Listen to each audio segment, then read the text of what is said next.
So, you want to get better at Forsaken. Well, I've got just the video for you. Because in this video, we're going to go over the basics of getting better at Forsaken. This will be the start of a string of videos where I tell you how to get better at each individual character, whether it's a killer or a survivor. The qualifications I have for telling you how to get better at this game are as follows. I have every single killer at milestone 4. I have every single survivor at milestone 4. Besides Taff, because I hate Taff. I have almost 1,000 killer wins and almost 2,000 survivor wins with only 13 days of playtime. And it's actually 12 days of playtime because the last day I've spent purely in private servers, which leads me to my next point is that I also play competitive Forsaken. So I've also learned quite a few things from people who are much better than me. But I still feel like I'm more than qualified to teach you how to get better if you are losing your pubs anytime. Because you shouldn't be losing your pubs ever again after these string of videos, or maybe even just this one.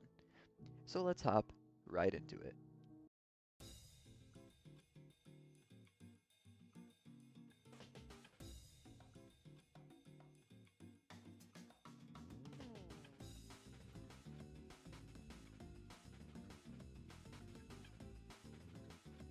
The two most important things in this game are pathing and positioning, and if you can fully comprehend both, you'll be an amazing player.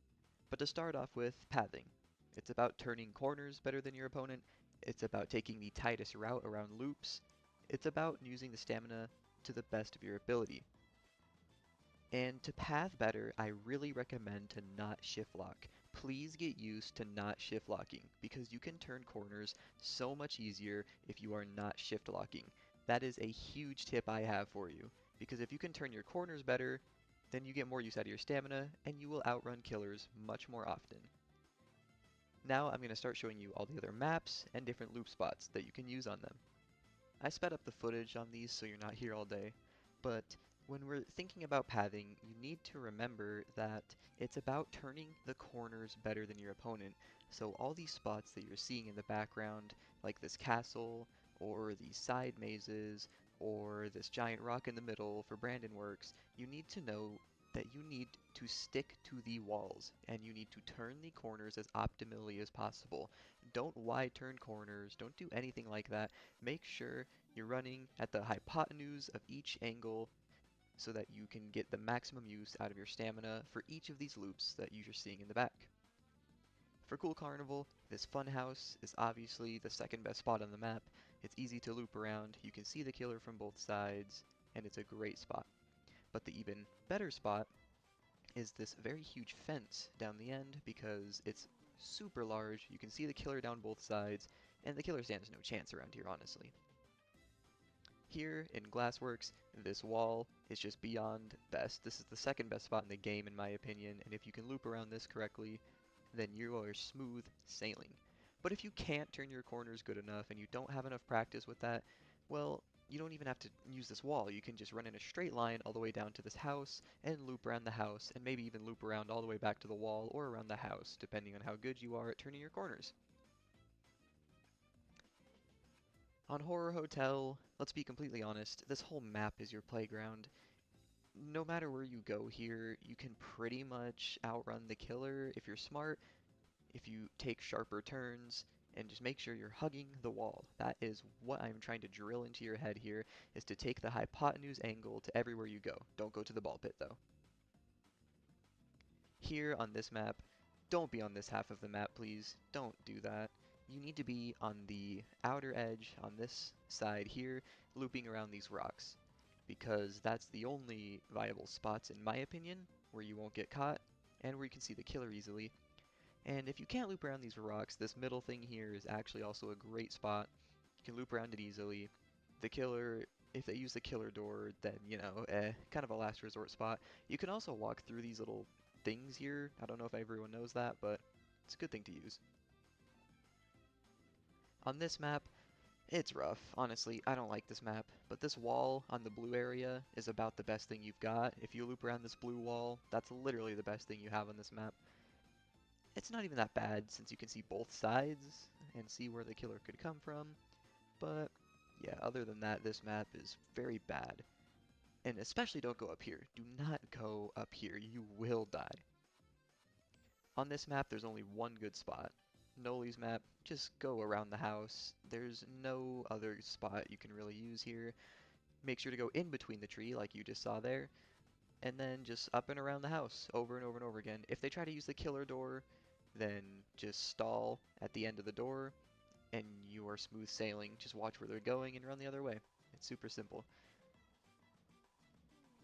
On Ultimate Assassin Grounds, honestly, you could go just about anywhere because this map has a ton of great spots. This house, make sure you're going in between the coat hangers like you're seeing in the back right now.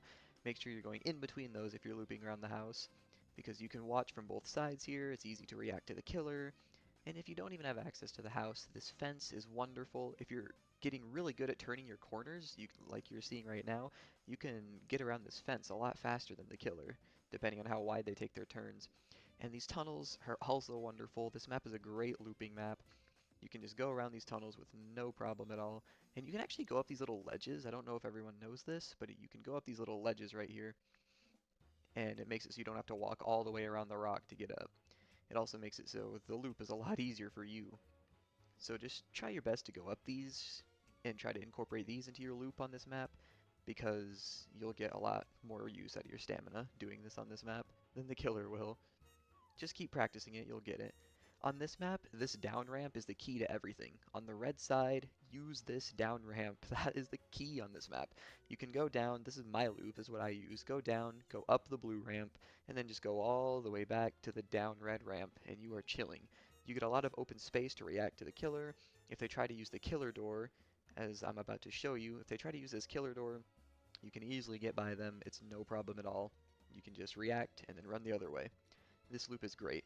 A lot of other people use this loop where you go down the ramp and then to the right and up this ramp instead. And this loop is also perfectly viable. Again, just make sure you're turning your corners fast. On this pizza place map, this is your best spot easily.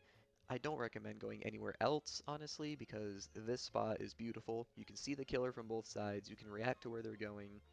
But if you somehow can't get to this spot for some reason, you can use the other building, which I'm about to show you right here. Yeah, this building is not that bad at all either. I don't recommend it, obviously, because the killer can use killer doors, the killer can use minions, things like that. Well, you can use minions anywhere, but the minions cut off your options more in this house. Just try to stay in the loop spot there. On Yorick's resting place, if you end up spawning in the graveyard or you're around the graveyard, only use this corner. This is the only viable corner in the graveyard because you can react a lot easier and it gives you the most space. These other corners, they just don't really work. And once the killer makes a decision, you need to run the other way and go straight for the house. I don't care if you get poisoned, I don't care what it takes, you need to make a straight line for the house because this is the best spot in the game. This house is amazing. Don't mind my alt here, just for entertainment purposes. But this house is simply amazing. You can go around it, so easy. You can immediately just use a straight line dash. You don't have to really turn your corners that sharp like you do in a lot of other maps. It's just a simple run straight, turn one 90-degree corner, run straight again, run through a table, and rinse repeat. If you do this loop good, you can outrun killers pretty much. Unless they know what they're doing as well and can do it better than you.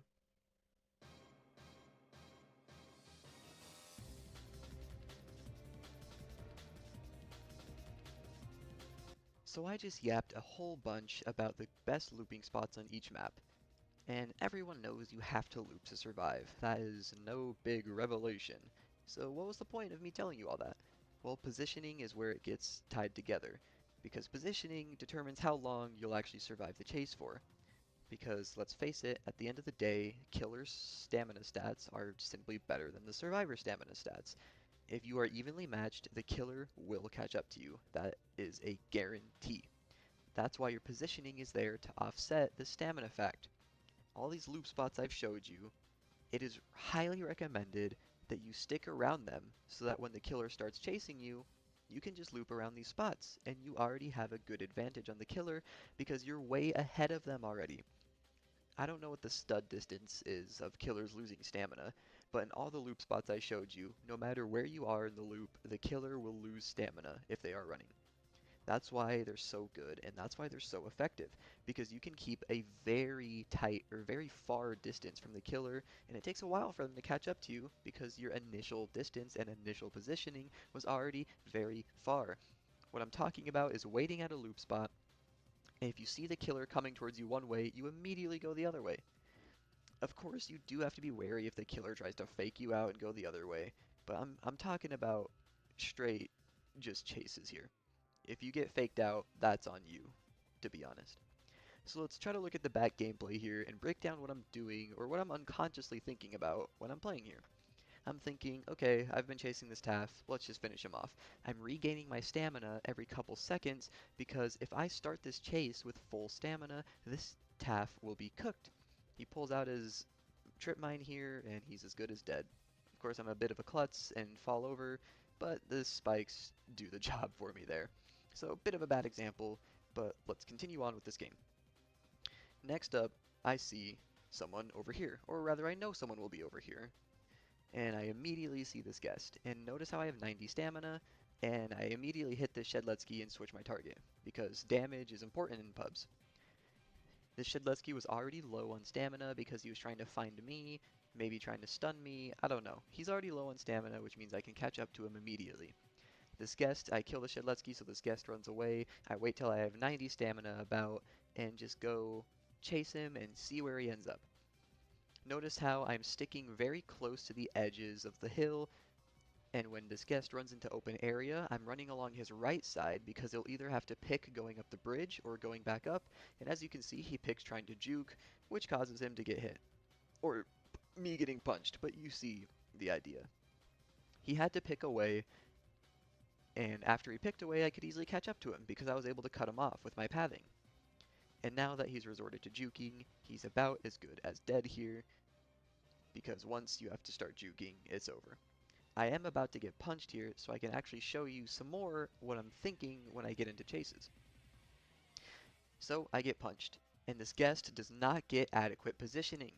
I get full stamina almost, and this guest is just sitting on the ledge. This guest should have gone to the corner of the graveyard and been out of there.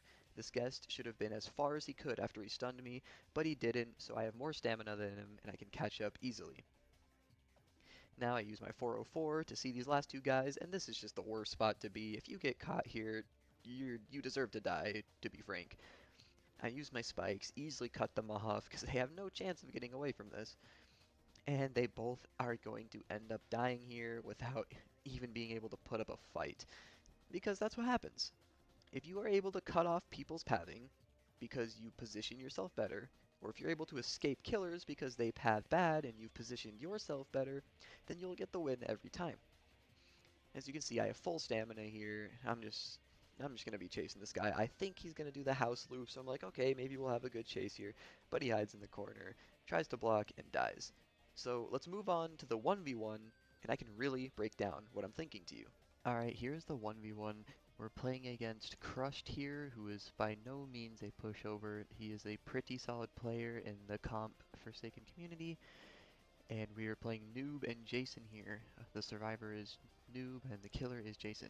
I'm going to be starting as killer since this is my server, and I'll break down what I am doing here in this 1v1 for you. We're going to be starting up any second now here. And here we go. I turn off my killer intros just because it's faster, but immediately I know he's going to be at the best looping spot because, well, that's exactly where you want to be. And I notice I'm losing stamina, so I try to gain some of my stamina back before starting this chase again. Because you want to be as close to your opponent as possible before you actually start your chase. So I immediately get to 1 stamina and pop Raging Pace here because that's what you do as Jason. Once you run low on stamina, you Raging Pace to catch back up, to close the distance. And of course, running in a straight line is the best thing you can do here, but I do get a hit on him. And now I'm out of stamina, he's out of stamina, and of course I'm gonna catch up to him because, well, killers have better stats. He makes a bit of a mistake here, running a little bit off the track, so I'm able to get a hit there. He's not running perfectly straight, which is why I was able to get that hit, actually.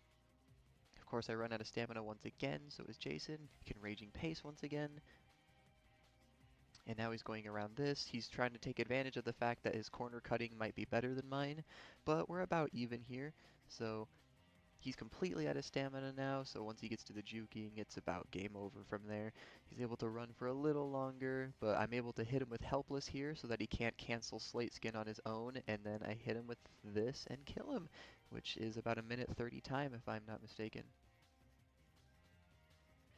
Now you're going to see what I'm thinking from my survivor point of view. I get the worst spawn point possible here. It just sucks. I have to try to run all the way to the god spot, but I do see him. So I'm like, well, shoot, that's not good. I'm going to have to pop my cola immediately. I have to keep an eye on him. I turn the corner and I go. And I already know, because of my bad positioning here, that I'm in a losing battle. So I'm like, oh man, I'm going to lose this round, right? I'm not going to survive as long as he did. I also zero my stamina. It's just everything's getting worse and worse. I'm making mistake after mistake here. And I'm like, I get hit here.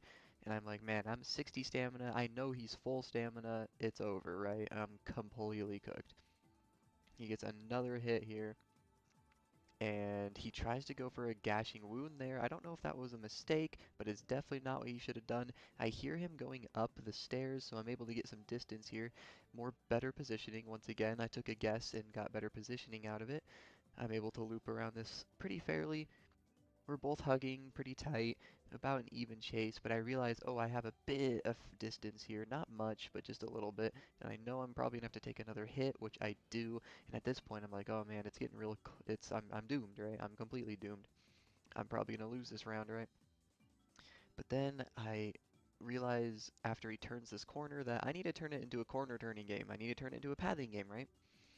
If I can turn these corners better, then hopefully I get some distance, and it does end up working out. I do get distance here and get full stamina. It works perfectly because he tried to Raging Pace, which means I get to pop a Bloxy Cola as well.